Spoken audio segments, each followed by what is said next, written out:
मायका मजबूत हो तो क्या वाकई औरत महफूज हो जाती है? कुछ औरतें ससुराल में आहिस्ता आहिस्ता खामोश नहीं होती, बल्कि इन्हें खामोश कर दिया जाता है। वो बोलती कम और सहती ज़्यादा हैं। हर रात सोने से पहले एक ही सवाल दिल में उठता है, अगर मेरे पीछे कोई खड़ा होता तो क्या मेरे साथ भी यही होता?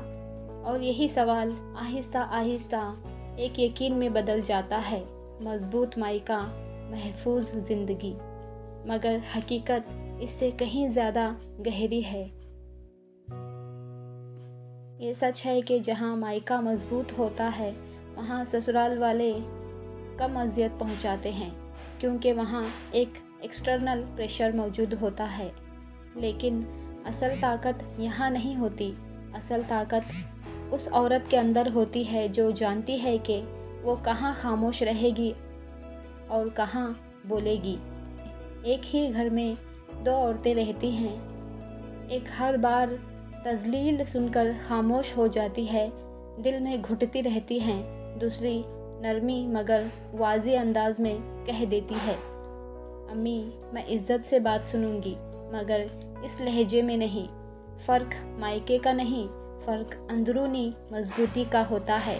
लेकिन यहाँ एक सच और भी है, कुछ माहौल इतने टॉक्सिक होते हैं कि मजबूत औरत भी थक जाती है, टूटने लग जाती है।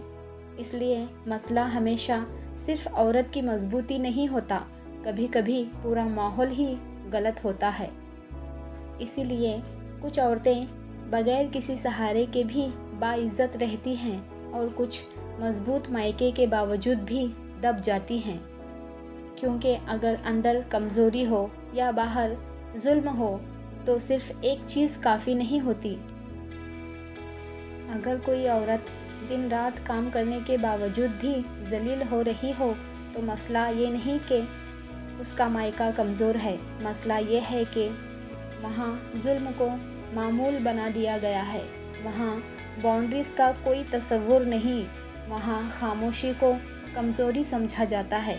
ये खामोशी नहीं, ये सिखाई गई बेबसी होती है, और यही बेबसी इंसान को अंदर से तोड़ देती है। बेटी को सिर्फ ये ना सिखाएं कि हम तुम्हारे पीछे खड़े हैं, बल्कि उसे ये सिखाएं कि वो खुद अपने लिए कैसे खड़ी हो सकती हैं। उसे ये समझाएं कि कभी कभी हम सब्र के नाम पर वो सब बर्दाश्त कर लेते हैं जो अल्लाह ने हम पर लाजिम ही नहीं किया।